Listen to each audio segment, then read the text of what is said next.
What's up guys, Gian here of GadgetPilipinas.net. Sa mga matagal na nagfa-follow ng Gadget Pilipinas, probably napansin nyo na kami na nag-stream kami ng games on Facebook. Before we were streaming on Twitch, but then we kind of transferred to Facebook because we've been using Facebook a lot and a lot of Filipinos are really Facebook users. But, we stream games because we use the platform to not just promote ourselves, but also to showcase the products that we are reviewing, be it, a smartphone, tablet, laptop, or PCs, or custom-built PCs, or pre-built PCs.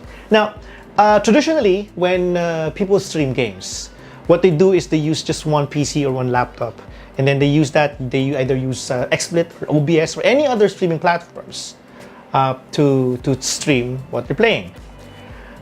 We've done that before, and while we were using at that time an Intel i7 7700K, it was kind of really having a hard time trying to really stream smoothly with one PC.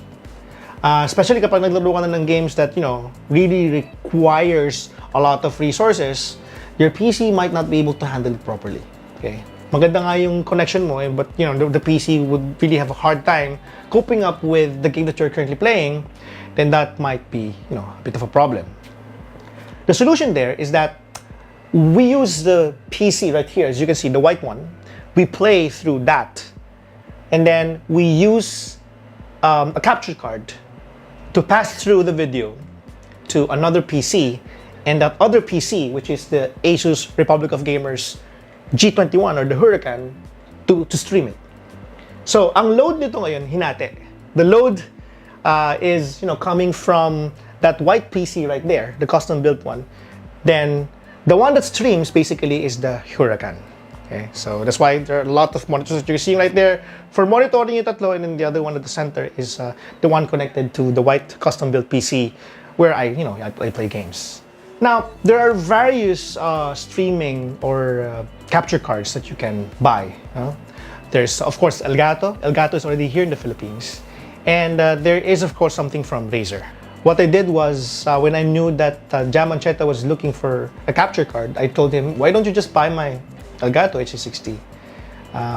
It is going to be cheaper now because, I've used it. So, pumayag naman siya. So, binili niya yung Elgato HC60 ko, and I took that opportunity to buy myself a Razer Ripsaw HD. Okay? So here, this is the Razer Ripsaw HD. I got this earlier this afternoon, and I'm going to show you what you can find inside the box. But first, the box itself, ito siya, green, almost the same size as the first one, but again, they managed to put new things on this hardware right here. First things first, again, 1080p, 60 FPS HD video, it's compatible with that. Bago sa kanya, may 4K 60 FPS pass-through, meaning you can play with in 4K and then, stream at 1080p without, having any issues. Then full audio mixing capabilities, you can do that because there are lots of I/O here, as I would show you later.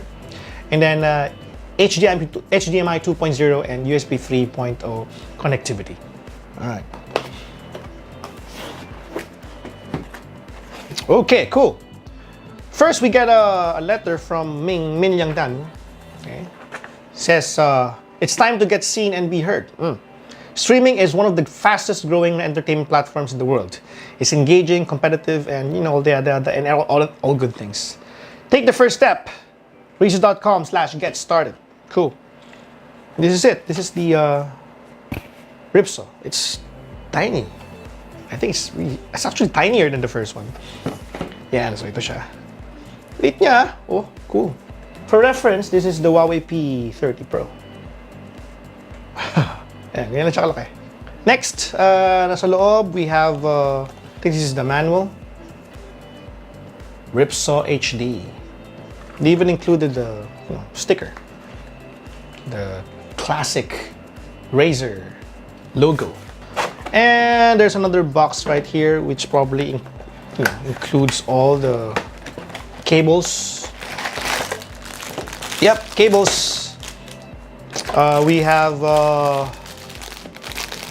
an HDMI cable right here.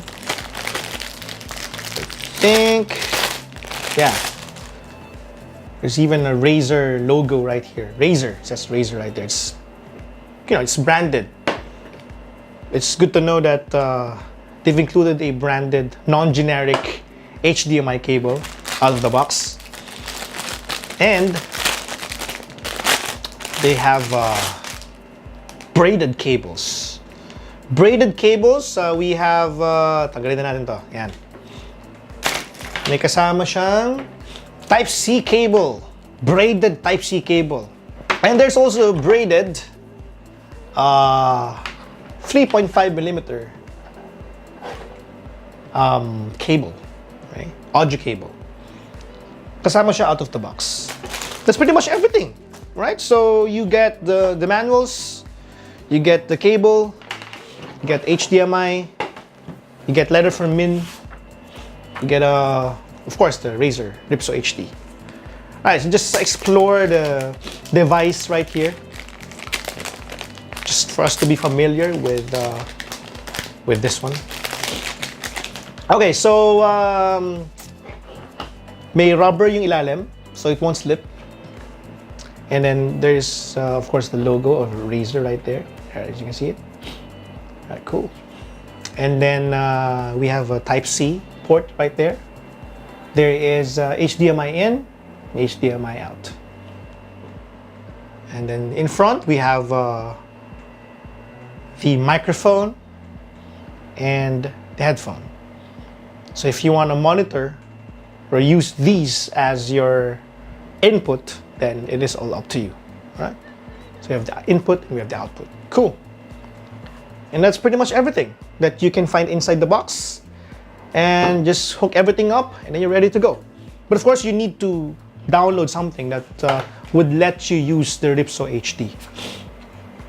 Okay, so now that you have unboxed everything, if you're getting one, you can use either OBS or XSplit or any other streaming platforms in order for you to be able to stream from one PC to another.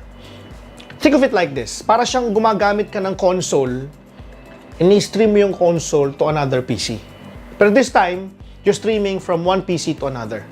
But of course, it's going to only happen if you have two PCs. Or probably a gaming laptop to another PC that you have. So instead of you playing and streaming on the same unit, you can play on your laptop, ibabato mo ngayon via HDMI and then through here, and then goes now to your monitor or whatever, okay, in order for you to play and stream at the same time, but with two devices. Alright? So, we have a simple configuration that we can recommend for you. We're showing it on the screen right now, and we're using the following applications on our streams. We use Voicemeeter Banana. This way, this will allow us na magbato ng in-game sound at yung communication sound from our gaming PC to the Ripsaw HD, and then ibabato ngayon doon sa PC which has the XSplit or OBS para yung PC na yun na streaming, siya yung magbabato ng stream sa viewers. Alright? We also use either OBS or XSplit, but our preferred application for streaming is XSplit. It's a bit of a premium product because you need to subscribe in order for you to enjoy full benefits of it.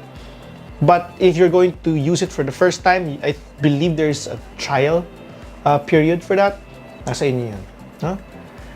That's pretty much everything, and hope you guys learned something from this quick unboxing. Again, this has been GN of GadgetPilipinas.net. Salamat sa panonood, and catch you on the next video.